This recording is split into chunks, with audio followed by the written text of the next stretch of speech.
Assalamualaikum warahmatullahi wabarakatuh.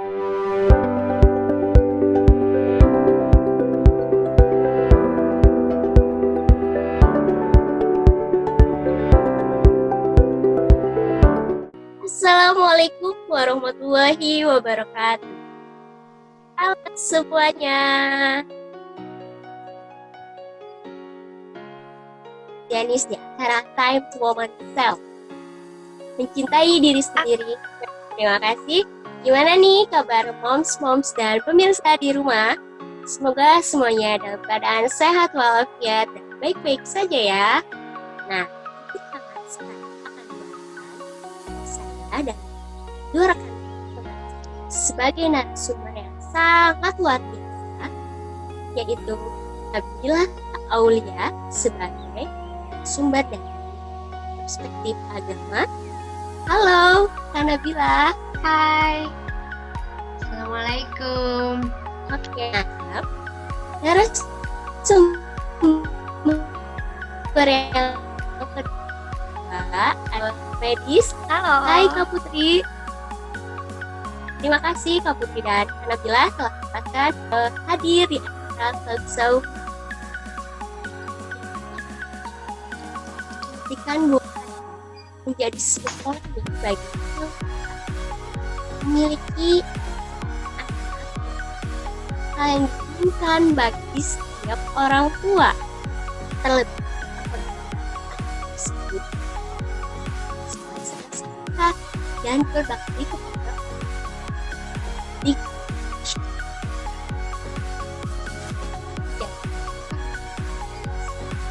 nah, bagaimana nih dengan moms Momo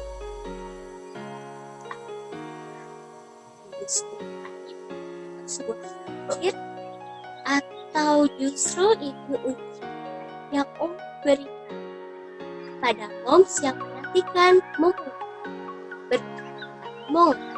tentu berhubungan dengan mandu.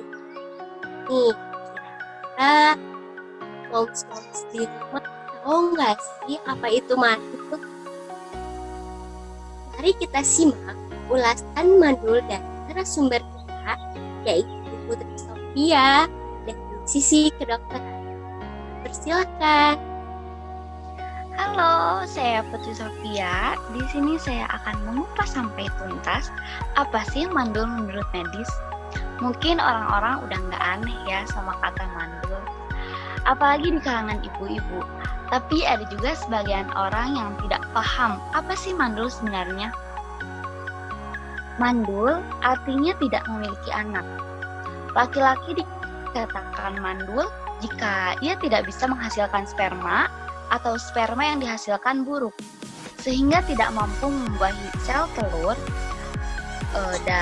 dari perempuan. Hal ini disebabkan terjadinya kerusakan permanen pada testis untuk memproduksi sperma Anda.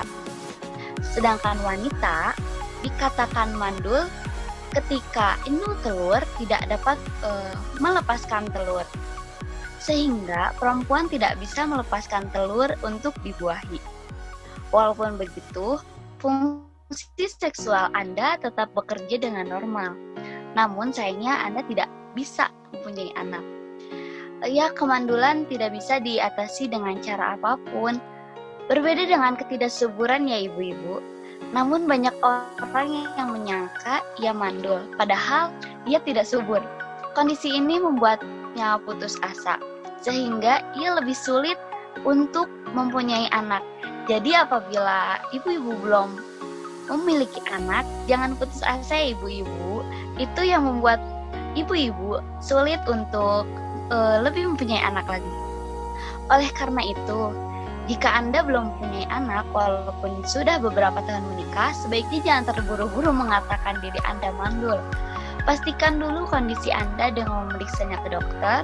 Perlu Anda ketahui, mandul tidak hanya terjadi pada perempuan, tetapi laki-laki juga bisa mengalami mandul. Mungkin itu perspektif dari pandangan medis. Baik, terima kasih kepada Ibu Sophia yang telah menjelaskan tentang medis. Nah, oleh karena itu kita moms di rumah atau di rumah mau kita harus memeriksa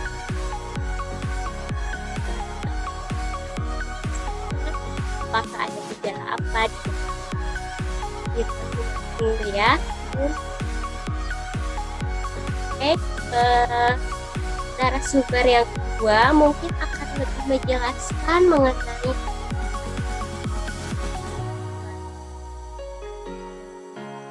dulu dan baik Kak Nabila ya. Baik, terima kasih kepada Hai. Ya, baik, terima kasih kepada pembawa acara. Mungkin dari segi agama ya, mandul itu dikatakan sebagai ujian dari Allah. Kenapa? Karena seringkali hal ini dianggap aib, sering dianggap penyakit, sering dianggap hal-hal negatif lainnya gitu.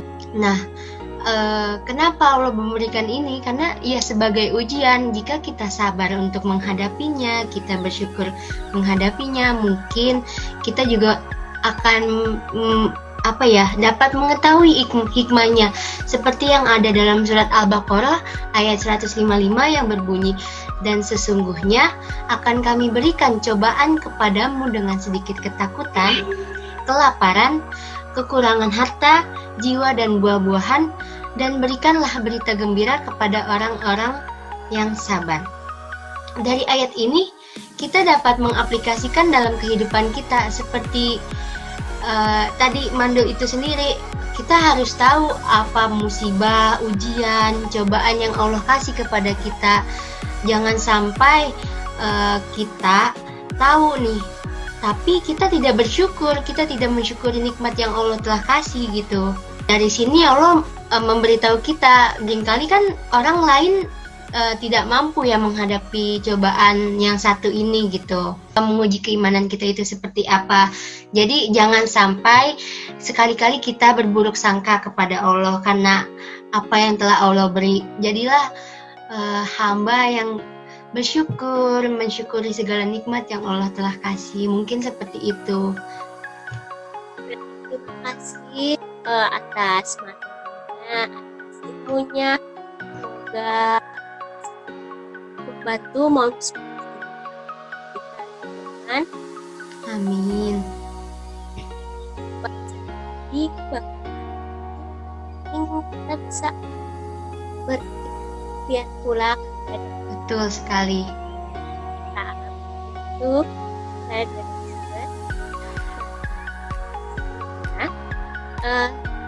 saya akan bertanya nih kepada Nabila Aulia mungkin ya. Ya, gimana? Mengapa selalu wanita yang menjadi anak?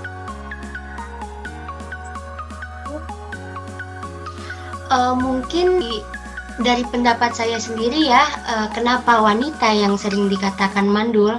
Karena itu dari lingkungan masyarakat yang sering terjadi itu, kemandulan terjadi kepada perempuan. Karena apa? Jadi kayak udah jadi terikat di masyarakat hanya perempuan yang bisa mandul, padahal belum tentu perempuan aja, karena seperti yang tadi dibilang oleh Bu Putri Sophia bahwa ternyata laki-laki juga bisa seperti itu kan?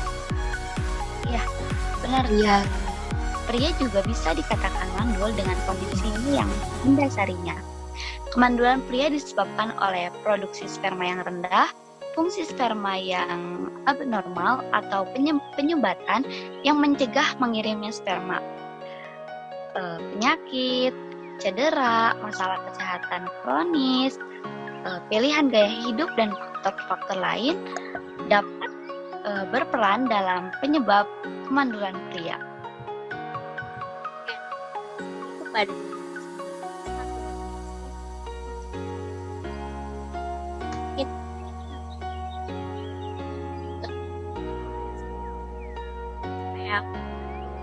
bahwa kondisi seperti apa dan mana mungkin, apakah ada tips untuk mengatasi kemandulan dan mungkin ada hikmah atas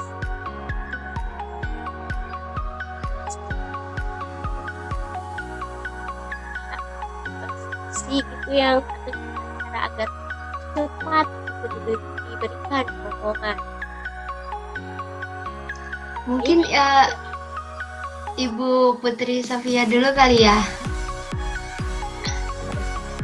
Dari Bibis, cara mengatasinya yaitu masalah disfungsi seksual bisa berlangsung dalam jangka panjang atau hanya sementara.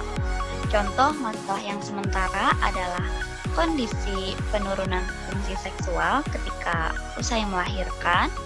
Namun jika masalah terjadi terus-menerus, saatnya mencari tahu apa yang harus dilakukan untuk menanganinya, seperti pemberian konseling, pendidikan, komunikasi untuk masalah terkait stres atau hubungan dengan pasangan, pemberian terapi estrogen jika penyebab mandul adalah hormon yang tidak seimbang, menjalani gaya hidup sehat, dan membatasi konsumsi alkohol, konsumsi obat yang rekomendasi dari dokter. Masih banyak penelitian terkait pengobatan untuk kemandulan. Namun yang terpenting adalah jangan segan mendiskusikan dengan pasangan dan dokter ya. Lewat diagnosis organ reproduksi wanita bisa diketahui akar masalahnya sekaligus mencari tahu apa yang bisa dilakukan untuk menanganinya. Namun jika ajak pasangan bersama-sama untuk mencari tahu untuk mengatasinya. Upaya memiliki keturunan selama bertahun-tahun bisa membuat frustasi, namun keterbukaan dengan saling memberi semangat dengan pasangan bisa membuat lebih mudah. Oke. Selanjutnya mungkin dari mengenai hikmah dan cara. Baik, menurut tips dari agama mungkin ya, ada 2 tips nih buat pemirsa yang ada di rumah, moms-moms yang ingin punya anak gitu. Ada 2 ikhtiar yang harus dilakuin sama orang tua yang ingin memiliki momongan. Hablum minallah dan hablum minannas. Bagaimana cara mendapatkan ridha Allah? Yaitu prinsip utamanya mengambil hati Allah dengan menjalankan segala perintahnya dan menjauhi segala larangannya. Nah, ada beberapa hal yang seharusnya emang wajib kita lakuin nih untuk mendapat hati Allah mungkin ya, biar Allah bisa ngasih kita omongan lebih cepat gitu, atau buah hati yang kita inginkan. Yang pertama, banyak cara untuk menghatamkan Al-Quran kan ya. Nah, kita banyak-banyak nih baca Al-Quran, kita pahami isinya, kita aplikasikan ke dalam kehidupan kita sehari-hari. Terus yang kedua, jangan meninggalkan sholat. Ibadah itu yang terpenting, maupun wajib ataupun sunnah, jangan sampai ketinggalan tuh. Yang ketiga, bermunajat kepada Allah. Dan ada beberapa doa yang bisa digunakan untuk kita meminta kepada Allah, di antaranya surat Ali Imran ayat 35-41, surat Al-Hijr ayat 51-56, surat Maryam ayat 1-11, surat Al-Anbiya ayat 89-90, dan sebaliknya ditutup dengan surat Al-Baqarah ayat terakhir 286. Terus jangan lupa nih, kita perbanyak zikir, membersihkan pikiran kita dari kotoran-kotoran duniawi gitu kan. Terus yang terakhir, menjaga 7 pintu kolbu yang ada di dalam diri kita agar dijauhi dari setan, segala macam pikiran buruk tentang Allah terhadap kita gitu. Mungkin seperti itu. Luar biasa sekali ya kedua narasumber kita pada hari ini. Mungkin dengan pandangan yang berbeda dan juga hal kedua ini perlu dilakukan dengan ikhtiar yang sangat luar biasa tentunya untuk memotivasi itu agar segera memiliki momongan. Tentunya kita serahkan segala sesuatunya kepada Allah Subhanahu wa Ta'ala yang memberikan momongan ini gitu ya. Oke, yang selanjutnya bagaimana ya di dalam hal ini terjadi gitu ya kepada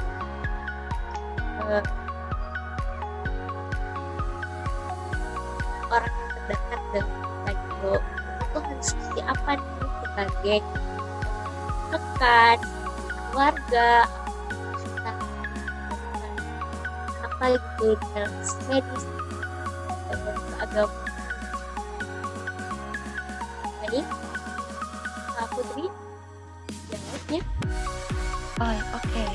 Tentunya menurut saya ya, tentunya apabila itu terjadi pada saya atau terjadi pada lingkungan di sekitar saya, tentunya kita yang pertama nih, kita harus kasih support dulu.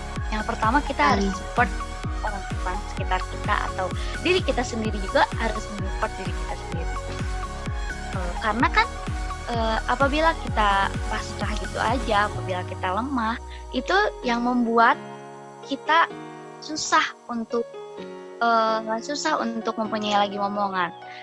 Terus dalam kedokteran, apabila kita sudah dikatakan mandul, bisa nih kita menggunakan opsi lain, yaitu dengan cara kita membuat bayi tabung atau kesulitan nih untuk membuat bayi tabung, kita bisa mengadopsi anak